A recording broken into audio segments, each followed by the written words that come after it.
على شيء وقالت النصارى ليست اليهود على شيء وهم يتلون الكتاب كذلك قال الذين لا يعلمون مثل قولهم فالله يحكم بينهم يوم القيامة فيما كانوا فيه يختلفون صدق اللہ العظیم۔ سورۃ البقرہ آیت نمبر 113 ہے۔ اللہ فرماتے ہیں وقالت الیہود، یہود نے کہا لیست النصارى علی شیء، نصارہ کچھ بھی نہیں ہے، عیسائی کچھ نہیں ہے، عیسائی حق پہ نہیں ہے۔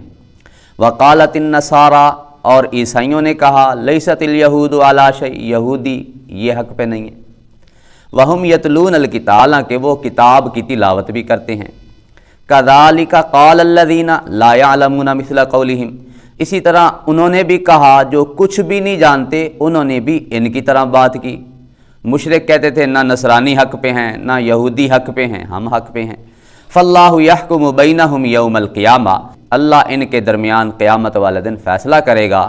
فیما کانوا فیہ یختلفون، ان تمام باتوں میں جن میں یہ اختلاف کرتے ہیں۔ اب یہود و نصارہ کی ایک اور برائی بیان ہو رہی ہے، ان کی اپنی مذہبی طعن بازی جو آپس میں ایک دوسرے پر کرتے تھے۔ یہودی کہتے تھے نصرانیوں کو تم کچھ نہیں ہو، تم حق پہ نہیں ہو، تم نہیں جاؤ گے، ہم جائیں گے جنت میں، ہم حق پہ۔ اور جو عیسائی تھے وہ یہودیوں کو کہتے تھے تم خراب ہو، تم حق پہ نہیں ہو، تمہارا دین سے کوئی تعلق نہیں۔ یہودی دیکھتے تھے نصرانیوں کو کہ انہوں نے حضرت عیسیٰ علیہ السلام کو اللہ کا بیٹا کہہ دیا ہے، اللہ کہہ دیا ہے، ان کا عقیدہ غلط ہے۔ یہودی کہتے تھے اس لیے یہ ٹھیک نہیں ہے، یہ تو خراب لوگ ہیں، ان کا عقیدہ ٹھیک نہیں۔ اور نصرانی دیکھتے تھے، عیسائی دیکھتے تھے یہودیوں کو کہ جب عیسیٰ علیہ السلام تشریف لائے، انہوں نے حضرت عیسیٰ کو نہیں مانا، حضرت عیسیٰ علیہ السلام پر آنے والی کتاب انجیل کو نہیں مانا، لہذا یہ ٹھیک نہیں۔ اور اللہ فرماتے ہیں ان کی دیکھا دیکھی جو مشرک تھے، جو جاہل تھے، جو جانتے کچھ نہیں تھے، انہوں نے بھی اس طرح کی بات کہنی شروع کر دی۔ انہوں نے کہا نہ یہودی حق پہ ہیں نہ عیسائی حق پہ ہیں، ہم حق پہ ہیں، حالانکہ اللہ کہتے ہیں مشرک ہیں۔ شرک ان کے اندر بہت ہی سرایت، اور اس قدر سرایت کر چکا تھا جو حضرت ابراہیم علیہ السلام، حضرت اسماعیل علیہ السلام نے اللہ کی رضا کی خاطر جو بیت اللہ بنایا تھا، اس کی دیواریں بنائی تھی، دیواروں کے ساتھ ساتھ انہوں نے 360 بت تیار کر رکھے تھے۔ حقیقت تو ان کی یہ تھی، یہ دوسروں کو کہہ رہے ہیں کہ تم لوگ ٹھیک نہیں ہو۔ حتیٰ کہ اتنے گئے گزرے اساف اور نائلہ جو ان کے دو بت تھے اور مشہور بت تھے، اساف اور نائلہ، یہ دونوں آپس میں عاشق معشوق تھے۔ اساف مرد تھا، نائلہ عورت تھی، اور یہ ہوا ایسے، یہ آپس میں کوئی گڑبڑ کرنا چاہتے تھے، ان کو کہیں موقع نہ ملا۔ اس وقت لوگ تو اتنے نہیں ہوتے تھے، جب لوگ بیت اللہ سے عبادت کر کے کہیں چلے گئے، یہ دونوں بیت اللہ کے اندر گھس کر انہوں نے منہ کالا کیا۔ اللہ نے ان کی گرفت کی، ایسا پکڑا، ان کی شکلیں ویسی کی ویسی رہ گئیں، اللہ نے انہیں پتھر بنا دیا، موت کے گھاٹ بھی اتار دیا، پتھر بنا دیا۔ اب لوگوں نے عبرت کے طور پر بالکل بیت اللہ کے پاس رکھ دیا، لوگ دیکھیں گے، سمجھیں گے کہ یہ ہیں وہ جنہوں نے منہ کالا کیا بیت اللہ کے اندر، اللہ کے گھر کے اندر، اللہ کے گھر کی حرمت کا انہوں نے خیال نہیں کیا۔ اب پہلے ابتداءً تو ایسے رکھا گیا، پھر بعد میں مشرکوں کے اندر غلو ہوا، انہوں نے کہا آخر کچھ نہ کچھ یہ بھی تو ہے نا، لہٰذا بیت اللہ کا طواف کرتے ہوئے ہاتھ لگا لیتے تھے، پھر چلتے چلتے پھر ہاتھ لگا کے چوم بھی لیتے تھے۔ پھر اگلی نسل انہوں نے کہا یہ تو، پھر انہی کو سجدے شروع کر دیے۔ پھر بعض حضرات نے جو سمجھدار تھے انہوں نے اس کو ایک کو صفا پہ رکھ دیا پہاڑی پہ، ایک کو مروہ پہاڑی پہ رکھ دیا۔ اب یہ صفا اور مروہ پہاڑی پہ بھی پہنچ کے ہاتھ لگا کر چوم لیتے تھے۔ یعنی یہ ان کی عقلیں تھیں۔ اور حبل ان کا جو بڑا بت تھا، حضرت حابیل کے نام پہ انہوں نے بنا کے رکھا ہوتا۔ حضرت حابیل جو ظلماً شہید کیے گئے تھے، ان کے نام کا ایک بت حبل، حابیل تھے نا، وہ بھی بنا کے رکھا ہوتا۔ یعنی ان کے بڑے بڑے بت لات، منات، عزا، قسمیں کھاتے تھے تو انہی کے کھاتے تھے، اور انہی سے ہی ساری مرادیں اور منتیں ان کی مانگتے تھے۔ اس کے باوجود یہودیوں کو کہہ رہے ہیں یہ بھی حق پہ نہیں ہے، نصرانیوں کو کہہ رہے ہیں یہ بھی حق پہ نہیں، مسلمانوں کا کہتے ہیں یہ بھی ٹھیک نہیں، مشرک کہتے ہیں ہم ٹھیک۔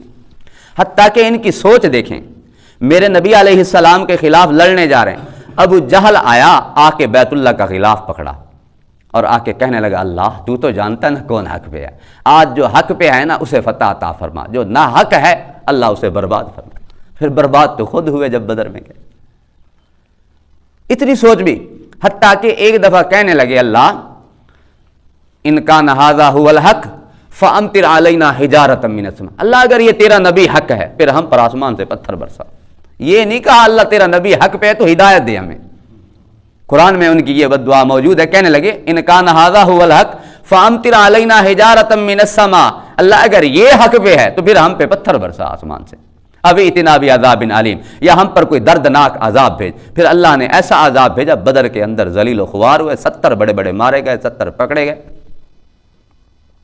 تو یہ مشرکوں کی یہ حالت، یہ ان کی سوچ، یہ یہود پہ اعتراض کرنے والا، یہ نصرانی پہ عیسائیوں پہ اعتراض کرنے والا۔ اللہ کہتے ہیں وَهُمْ يَتْلُونَ الْكِتَابَ، جو یہودی اور عیسائی ایک دوسرے کو کہہ رہے ہیں کہ یہ دونوں ٹھیک نہیں ہیں، دونوں خراب ہیں، کوئی ٹھیک نہیں ہے، اللہ کہتے ہیں حالانکہ یہ دونوں کتاب کو پڑھتے ہیں، ان کو پتہ ہے کہ تورات بھی اللہ نے اتاری تھی جو حضرت موسیٰ علیہ السلام پہ اتاری گئی، جو یہود کی کتاب ہے یہ بھی اللہ کی طرف سے ہے۔ کسی زمانے میں یہ بھی دین برحق تھا، آج بھی دین برحق ہے، لیکن یہودیوں نے ان میں تحریفات کر کے ان کو بگاڑ دیا ہے۔ اور نصرانیوں کے لیے بھی اللہ تعالیٰ نے ایک کتاب اتاری تھی، انجیل، یہ جانتے ہیں کہ یہ اللہ کی طرف سے بھیجی ہوئی کتاب ہے، یہ حق کتاب ہے، ہمارا تورات پہ بھی ایمان ہے، انجیل پہ بھی ایمان ہے، یہ بھی حق مسلک، حق مذہب ہے۔ خود انہوں نے تحریفات کر کے ان کو بگاڑ دیا، اللہ نے مذمت بھی ان کی ہے، فویل للذین یکتبون الکتاب بایدیہم، اللہ کہتے ہیں ہلاکت اور بربادی ہو ان کے لیے، خود اپنے ہاتھوں سے کتاب لکھ لیتے ہیں، پھر کہتے ہیں یہ اللہ کی طرف سے، اور یہ اس لیے کرتے ہیں لیشتروا بہ ثمنا قلیلا، تھوڑے تھوڑے پیسے بٹور لیں۔ بربادی تو انہوں نے خود کی ہے، اللہ نے تو یہ کتاب حق۔ ہاں البتہ ایسے ہے، یہ پہلے تھے چاند ستارے، تورات، انجیل، حضرت موسیٰ علیہ السلام، حضرت عیسیٰ علیہ السلام، چاند ستاروں کی مانند تھے، حق پہ تھے، سب کچھ حق ہے۔ لیکن جب میرے نبی علیہ السلام آئے تو پھر یوں سمجھو سورج طلوع ہو گیا۔ جب سورج طلوع ہوا اب چاند ستاروں کی ضرورت نہیں تھی، ضرورت نہیں رہی، تھے وہ حق پہ، ابھی بھی حق پہ ہیں، اب ان کی تعلیمات کو فالو نہیں کیا جائے گا، اب قرآن مجید کو فالو کیا جائے گا۔ تو اللہ نے فرمایا وقالت الیہود، یہود نے کہا لیست النصارى علی شیء، نصرانی حق پہ نہیں ہیں، عیسائی حق پہ نہیں ہیں۔ وقالت النصارى، عیسائیوں نے کہا لیست الیہود علی شیء، یہودی حق پہ نہیں ہیں۔ وہم یتلون الکتاب، حالانکہ یہ دونوں کتاب پڑھتے ہیں، اللہ کہتے ہیں کذالک قال الذین لا یعلمون مثل قولہم، اسی طرح انہوں نے بھی کہا جو کچھ بھی نہیں جانتے، جاہل ہیں، مشرک ہیں، انہوں نے بھی ان جیسی بات کہہ دی۔ فاللہ یحکم بینہم یوم القیامہ، اللہ قیامت والے دن ان کے درمیان فیصلہ کرے گا جن جن چیزوں میں، جن جن امور میں یہ اختلاف کرتے۔ ایک ایک مسئلے میں، ایک صحابی نے میرے نبی سے پوچھا کیا یہ ہوگا کہ قیامت والے دن فیصلہ ہو؟ حضور علیہ السلام نے فرمایا ہاں یہ ہوگا، جن جن امور میں دنیا میں اختلاف رہا، قیامت والا دن رب وہی امور سامنے لائے گا، ان کے درمیان فیصلہ کرے گا۔ باقی رہی یہ بات دنیا میں ہدایت حق اور باطل کی، یہ اللہ نے واضح کہہ دیا قد تبین الرشد من الغش، جو ہدایت ہے یہ گمراہی سے واضح ہو گئی ہے۔ اہدنا الصراط المستقیم، اللہ ہمیں سیدھی راہ دکھا۔ اب کن بندوں کی راہ؟ اللہ نے دوسری جگہ واضح کر دیا، اولئک الذین انعم اللہ علیہم من النبیین والصدیقین والشہداء والصالحین، انبیاء کی راہ، صدیقین کی راہ، شہداء کی راہ، صلحاء کی راہ، یہ راہیں جو ہیں یہ صراط مستقیم کی راہیں ہیں۔ تو ہم انہی کے نقش قدم پر چلیں گے، جس طرح میرے نبی علیہ السلام نے فرمایا اصحابی کالنجوم، میرے صحابہ ستاروں کی مانند ہیں، بِأَيِّهِ مُقْتَدَيْتُمْ اِهْتَدَيْتُمْ، ان میں سے جس صحابی کی راہ بھی تم چلو گے ہدایت پا جاؤ گے۔ میرے نبی علیہ السلام نے ایک دفعہ فرمایا کہ اتنے اتنے فرقے بنیں گے، 72 73 فرقے، فرمایا سارے جہنم میں جائیں گے۔ صحابہ نے پوچھا حضور کون سا فرقہ جنت میں؟ میرے نبی علیہ السلام نے فرمایا جس طریقے پر میں ہوں، میرے صحابہ ہیں، جو اس راہ پر چلے گا وہ تو جنت میں جائے گا، اور جو اس راہ سے ہٹے گا وہ جہنم۔ اب ہم دیکھ لیں کہ ہم کس راہ پہ چل رہے ہیں۔ حضور علیہ السلام اور حضور کے صحابہ کے نقش قدم پر چل رہے ہیں تو ٹھیک جا رہے ہیں، اللہ کا شکر ادا کریں۔ اگر کہیں آگے پیچھے ہو رہے ہیں تو پھر اللہ سے ہدایت کی دعا مانگیں۔ اہدنا الصراط المستقیم کا ترجمہ سمجھتے ہوئے جب پڑھیں گے نا، اگر ہدایت نہیں ملی ہوئی اللہ ہدایت دے دیں گے، اگر ہدایت پہ ہیں تو اللہ ہدایت پہ استقامت نصیب کریں گے۔ تو اللہ فرماتے ہیں میں قیامت والے دن تمہارے درمیان فیصلہ کر دوں گا جس میں۔ اچھا یہ تو یہود و نصارہ کہتے تھے، کیا آج مسلمان تو اس طرح کی تان بازی نہیں کر رہے آپس میں ایک دوسرے کو؟ تو دیکھیں تو یہی صورتحال ہے۔ حنفی، شافی، حنبلی، مالکی، ان کو دیکھ لیں، آپس میں تان کرتے ہیں، وہ کہتے ہیں وہ حق پہ ہے، دوسرا کہتے ہیں میں حق پہ ہوں، تیسرا کہتے ہیں میں حق پہ ہوں۔ حالانکہ یہ اختلاف ہے، اختلاف العلماء رحمت، اور یہ بنیادی باتوں میں اختلاف نہیں ہے۔ حنفی، مالکی، شافی، حنبلی وہ یہ تو نہیں کہتے نا کہ نمازیں جی 5 کی بجائے 6 ہیں، کوئی 4 کہتا ہو، یہ تو بات ہی نہیں ہے۔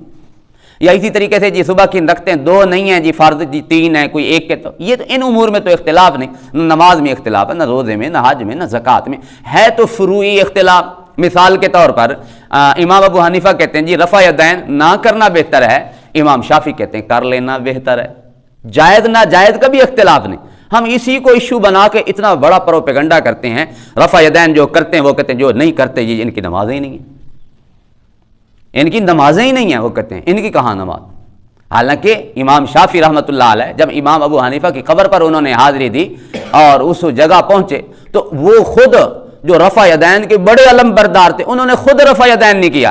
کسی نے کہا حضرت آپ تو رفع یدین کے بڑے فائن ہیں اور رفع یدین آپ ہی نے گویا شروع کروایا ہے، حضور علیہ السلام کی احادیث کا خلاصہ آپ نے بتایا۔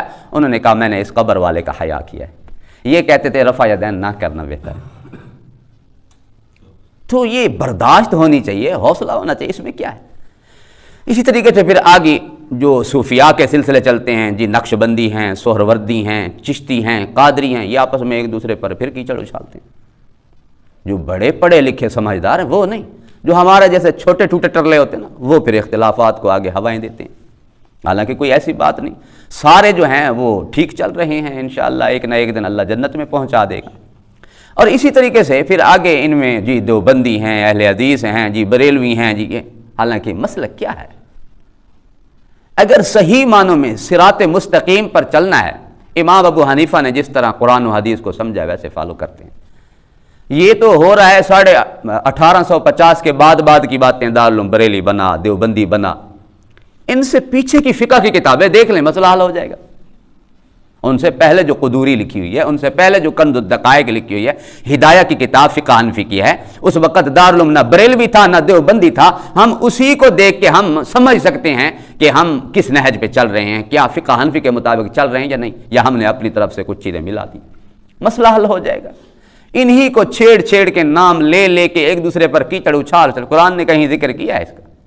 حتیٰ کہ ایک بندہ متعصب اتنا بن چکا تھا، اتنا غلو کر چکا تھا، ایک دفعہ پوچھنے لگا کسی سے جی صحابہ دیوبندی تھے یا بریلوی؟ پتہ اتنا بھی نہیں، بس اسی کو ہم نے ذہن میں بٹھا لیا، حالانکہ اس سے کسی کا کوئی تعلق نہیں۔ پچھلی آیت گزری نا، بلا من اسلم وجہہ للہ، جس نے اپنے آپ کو اللہ کا مطیع اور فرما بردار بنا لیا، نیکی کرتا ہے، اللہ کہتا ہے اس کا اجر میرے پاس محفوظ ہے، اس پر نہ کوئی خوف ہوگا نہ وہ غمگین ہوں گے۔ میرے نبی کے ایک صحابی حضور کی خدمت میں تشریف لائے، مفہوم سنانے لگا ہوں، موٹے موٹے احکام پوچھے، حضور ایمان لے آؤ، موٹے موٹے احکام بتا دیں۔ میرے نبی نے فرمایا 5 وقت کی نماز فرض ہے، ہو سکے تو نفلیں پڑھنا۔ اس نے کہا حضور نفلوں کا وعدہ نہیں کرتا، فرض پڑھوں گا۔ میرے نبی علیہ السلام نے فرمایا سال میں 1 مہینہ روزے فرض ہیں، اگر ہو سکے تو نفلی روزے رکھ لینا۔ انہوں نے کہا حضور فرض روزے ضرور رکھوں گا، نفلوں کا وعدہ نہیں کرتا۔